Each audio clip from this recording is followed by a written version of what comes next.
Hello good evening all of you dear students. तो स्वागत है आप सबका राधेश पाठशाला के अपने इस प्लेटफॉर्म पर। तो आज मैं एक ऐसे ही औपचारिक चर्चा के लिए आप सबके सामने हाजिर हुआ हूं। थंबनेल में आप लोगों ने पढ़ ही लिया होगा कि आखिर UGC net JRF political science या पेपर वन के लिए कोचिंग करना जरूरी है या नहीं है। यदि कोचिंग करें तो किस लिए करें, आखिर ऐसी क्या आवश्यकता है कि हमें कोचिंग करना चाहिए, और क्या बिना कोचिंग किए या किसी इंस्टीट्यूट में अध्ययन किए हुए क्या हम यूजीसी नेट जेआरएफ को क्वालिफाई कर सकते हैं।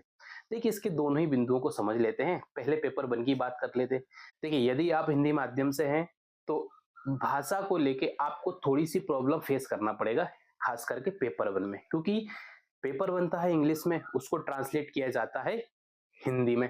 वह ट्रांसलेट इतना जटिल होता है कि उसको बहुत आसानी से समझना कहीं ना कहीं थोड़ी मुश्किल होती है अगर हम बिगनर हैं। या तो हमारा पहले से अपनी भाषा पे बहुत बढ़िया अच्छी पकड़ होना चाहिए, या दूसरी बात आपका बेसिक जो है वो बहुत अच्छा क्लियर हो पहले से, तो फिर आपको वो प्रॉब्लम देखने को नहीं मिलती। कि पेपर वन में कुछ यूनिट ऐसी हैं जो थ्योरी पर बेस्ड होती है, कुछ यूनिट टेक्निकल यूनिट्स हैं जो हमको आसानी से पढ़कर या किसी बुक से समझ नहीं आ सकती। उसके लिए हमको कोई ऐसा मार्गदर्शक चाहिए, या आपका मैथ। अब जैसे कि एक यूनिट है आपके पास मैथ, एक है आपके पास डाटा इंटरप्रिटेशन की, एक है आपके पास आईसीटी की, और एक है आपके पास इंडियन लॉजिक की। अब ये जो रीजनिंग और इंडियन लॉजिक की जो यूनिट है, अब इन सब में आपको बहुत ज्यादा अंडरस्टैंडिंग की आवश्यकता पड़ती है, समझने की आवश्यकता पड़ती है। यदि आपका पहले से ही बेस क्लियर है, पहले से आपका बेसिक स्ट्रक्चर बहुत अच्छा है, तो आपको इन सब चीजों में समस्या नहीं मिलेगी। लेकिन यदि आपका बेस अच्छा नहीं है, आप बिगनर हैं, नया नया पढ़ रहे हैं, तो आपको बहुत ज्यादा प्रॉब्लम हो सकती है। तो फिर आपको कहीं ना कहीं एक मार्गदर्शक या गाइडेंस की आवश्यकता पड़ती है। क्या किसी बुक से हम पढ़ सकते हैं? तो देखिए, किसी भी पेपर वन इतना ज्यादा आजकल यूजीसी नए नए कॉन्सेप्ट को लेकर क्वेश्चन पूछ रही है, तो किसी एक बुक से तो यूजीसी नेट पेपर वन बहुत अच्छा नहीं होने वाला। आपको मल्टीपल चीजें पढ़ना पड़ेगी, मल्टीपल सोर्स आपको कैरी करना पड़ेगा, तब कहीं जाकर आप पेपर वन में एक सेफ जेआरएफ क्वालिफाई स्कोर लेकर आ सकते हैं। तो इसलिए पेपर वन के लिए तो आपको क्लासेस करना ही आवश्यक है। यदि आप शुरुआत कर रहे हैं पहली बार, यदि आप जेआरएफ के लिए आप तैयारी करना चाह रहे हैं। अब हम बात करते हैं अपने पेपर टू पॉलिटिकल साइंस के लिए। देखिए, पॉलिटिकल साइंस भी सेम ऐसा ही सब्जेक्ट है, बहुत ज्यादा डायनेमिक सब्जेक्ट है, बहुत सारी चीजें पढ़ना होती है, आपको पैटर्न समझना होता है, कौन कौन सी चीजें उसमें नई नई पूछी जा रही हैं यूजीसी के द्वारा पेपर टू में।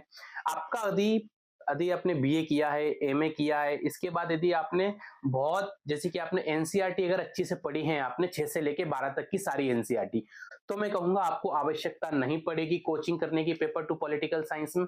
लेकिन आपका बेस ही कमजोर है, बिल्कुल भी बेस नहीं है, तो आप राजनीति पढ़ते हैं किसी बुक से, राजनीति की परिभाषा क्या होती है, और राजनीति की परिभाषा ही आपको पढ़ने के बाद यदि समझ में नहीं आया, तो फिर प्रॉब्लम है आपके लिए। तो फिर आपको कहीं ना कहीं ऐसे एक व्यक्ति से, या ऐसे टीचर से, या ऐसे मार्गदर्शक से, या ऐसे गाइड जो आपको सही गाइडेंस दे सके, उनसे पढ़ने की फिर आपको आवश्यकता पड़ती है, क्योंकि हमारा बेस बहुत कमजोर है ना। और समय मिलता है आपको सिर्फ 5 से 6 महीने का तैयारी करने के लिए, एक ड्यूरेशन के अंतर्गत। तो इस समय में आपको बहुत चीजें करना होती है, आपको क्लासेस भी लेना होती है, आपको बुक्स भी पढ़ना होता है। यदि आपका बेस बहुत अच्छा है तो बढ़िया, जो मैंने अपनी एक वीडियो डाल चुका हूँ पेपर टू के लिए, पॉलिटिकल साइंस के लिए, स्ट्रेटेजी बनाइए अपनी, पीवाईक्यूज कीजिए, शॉर्ट नोट्स बनाइए, मल्टीपल टाइम्स उनका रिवाइज कीजिए, तो भी आप बहुत हद तक अपना पॉलिटिकल साइंस सब्जेक्ट को बेहतर कर सकते हैं।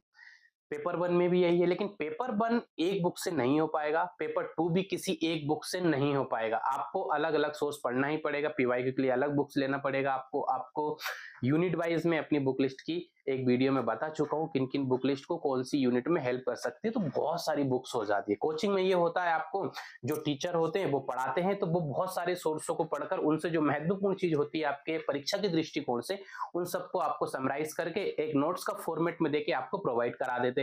तो आपके लिए वह समय बच जाता है। आपको उन्हीं नोट्स को बार बार मल्टीपल टाइम से जब आप पढ़ते हैं, जब आपको टीचर क्लासेस में समझाता है, और समझने के बाद अब जब आप उसका फ्री टाइम में जब आप उसका सेल्फ रीडिंग करते हैं, तो कहीं ना कहीं उसकी अकाउंटेबिलिटी यानी जवाबदेहिता, और उससे जो हमको इनपुट मिलने वाला इनपुट बहुत हद तक बढ़ जाता है। ये फायदा क्लास करने के होते हैं। यदि बेसिक कमजोर है तो मैं कहूंगा आप बिल्कुल क्लास कीजिए। बेस अच्छा है, बहुत बढ़िया है, आप पढ़कर चीजों को समझ सकते हैं, याद कर सकते हैं, तो मैं कहूंगा फिर आपको क्लास की आवश्यकता नहीं है, चाहे वो पेपर 1 हो या पेपर 2। लेकिन पेपर 1 जटिल पड़ता, भले ही यहाँ से 50 प्रश्न आते हैं, लेकिन उसकी भाषा और उसकी जो यूनिट्स हैं वो हम अमूमन नहीं पढ़ते इस दौरान, तो उनको पढ़ने के लिए आपको एक गाइडेंस की आवश्यकता पड़। फिर वही कहता हूं मैं आपको, टीचर जो आपको नोट्स प्रोवाइड कराते हैं या टीचर कोई भी आपको जो पढ़ा रहे होते हैं किसी भी प्लेटफॉर्म से हो, मैं अपनी बात नहीं करूंगा, तो वो जो बहुत सारे सोर्स को पढ़ के, जो महत्वपूर्ण ऑथेंटिक सोर्स होते हैं, ऐसी किताबें होती है उनको पढ़कर, करंट अफेयर्स की चीजें देखकर, नए पैटर्न का एनालिसिस करके, पुराने पैटर्न का एनालिसिस करके आपके लिए एक अनुमानित एक अच्छा नोट्स प्रोवाइड कराते हैं, एक अच्छा कंटेंट तैयार करते हैं। तो टीचर की बहुत ज्यादा उसमें मेहनत होती, तो वो आपके लिए हेल्पफुल ज्यादा रहता है। आप अकेले परेशान होते हैं, आपको ये नहीं पता होता हमारे लिए क्या पढ़ना बेहतर है, क्या पढ़ना गलत है, क्योंकि आज के समय में सोर्स इतना है, कंटेंट बहुत ज्यादा है आपके लिए। कंटेंट की कमी नहीं है, आपके पास बहुत कंटेंट भरा हुआ है, चाहे वो यूट्यूब पर हो। आज के समय कंटेंट की कमी नहीं है, कंटेंट बहुत ज्यादा है। और आजकल है स्मार्ट स्टडी का समय। क्या पढ़ना है इससे ज्यादा महत्वपूर्ण है क्या नहीं पढ़ना, किससे पढ़ने से ज्यादा महत्वपूर्ण है किससे नहीं पढ़ना। इसलिए क्लास करना या कोचिंग करना या सेल्फ से आपको रीडिंग करना या किताबें पढ़ना, ये सिर्फ आप पर ही डिपेंड करता है कि आप किस स्थिति में है। आज की वीडियो में इसी डाउट को, संदेह को दूर करने के लिए मैंने सिर्फ छोटी सी एक वीडियो रिकॉर्ड की थी, आप एक छोटी सी क्लास ये रिकॉर्ड की थी आप सबके लिए। आई होप आपको चीजें थोड़ी सी समझ में आएंगी धीरे धीरे, जैसे आप पढ़ते चले जाएंगे तो पता चल जाएगा हम किस यूनिट में कमजोर हैं, कौन सी यूनिट हमारी वीक है। जैसे जैसे आप खुद को तैयार करोगे ना, वैसे वैसे चीजें क्लियर होने लगती हैं, फिर हमको समस्या नहीं होती उस चीज में। और आदेश पाठशाला भी बहुत जल्दी पेपर 1 पेपर 2 की लाइव क्लासेस लेकर आने वाला है। यूट्यूब पर ही सारी क्लासेस लाइव चलेंगी, पेपर 1 की भी, पेपर 2 की, सभी यूनिट्सों को बढ़िया सूक्ष्म विश्लेषण के साथ आप सबके लिए पढ़ाया जाएगा। तो यदि आप पढ़ना चाहते हैं, ज्वाइन करना चाहते हैं पॉलिटिकल साइंस से, तो आप राधेश पाठशाला के चैनल को सब्सक्राइब कीजिए। पेपर 1 भी हम लेकर आने वाले हैं।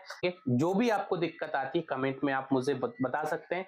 डिस्क्रिप्शन में मैं व्हाट्सएप नंबर भी अपना दिया हुआ हूँ, तो आप वहां आपके जो भी डाउट्स होते हैं आप मुझे व्हाट्सएप कर सकते हैं। समय मिलने पर मैं आपका रिप्लाई अवश्य करूंगा, और यदि मेजर प्रॉब्लम होगी तो उस पर हम क्लास के माध्यम से आपसे रूबरू भी हो जाएंगे।